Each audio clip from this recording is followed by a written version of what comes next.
এখনো গুরুতর। আমরা দেখেছি একের পর এক হতাহত দেহ হাসপাতালে অ্যাম্বুলেন্সে করে আসতে এবং তাদের সঙ্গে তাদের স্বজনরাও এবং তাদের প্রতিষ্ঠানের শিক্ষার্থীরাও এসেছেন এবং তারা অনেকেই কান্না করছেন তাদের শিক্ষার্থীদের জন্য। এবং এখানে আমরা দেখেছি যে দুপুর ঠিক যেই সময় বিধ্বস্ত তারপর থেকেই অ্যাম্বুলেন্সে করে একের পর এক হতাহত দেহগুলো এই বার্ন ইউনিটে আসতে থাকে।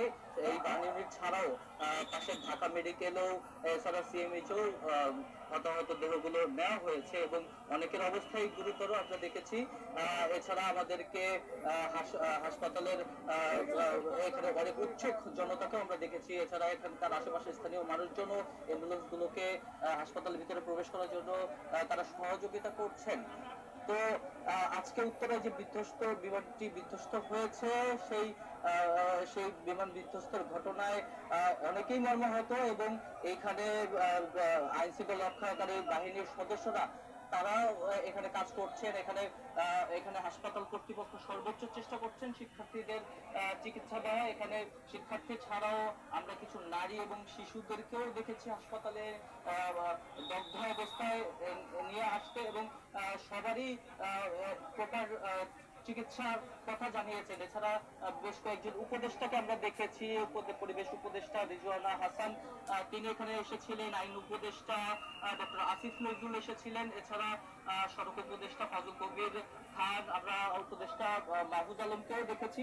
তারাও রোগীদেরকে দেখতে এসেছেন এবং এখানে খোঁজ খবর দিয়েছেন এবং যাতে শিক্ষার্থীরা পর্যাপ্ত চিকিৎসা সেবা পায় সেই বিষয়টা তারা আশ্বস্ত করেছেন এবং তারা এই বিষয়টি নিয়ে গভীর শোক তারা প্রকাশ করেছেন এবং সহমর্মিতা জানিয়েছেন যারা হতাহত হয়েছে তাদের স্বজনদের এবং তারা প্রত্যাশা করেন যে যাতে দ্রুতই তারা সুস্থ হয়ে ওঠে। এখনো আমরা অ্যাম্বুলেন্সের সাইরেনের শব্দ পাচ্ছি।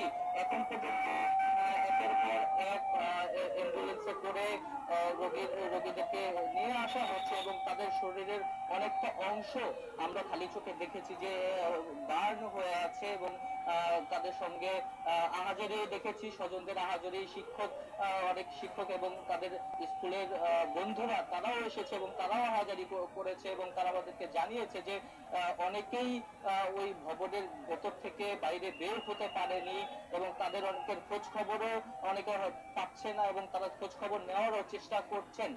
তো বার্ন ইউনিটে এখন চিকিৎসা চলছে একদম পুরো বার্ন ইউনিট জুড়েই জরুরি বিভাগে তাদেরকে ভর্তি করা হয়েছে। এছাড়া বিভিন্ন ফ্লোরে তাদেরকে চিকিৎসা দেওয়া হচ্ছে এবং তারা যাতে পর্যাপ্ত চিকিৎসা পায় সেই বিষয়টি এখানকার কর্তৃপক্ষ যারা তারা আশ্বস্ত করছেন।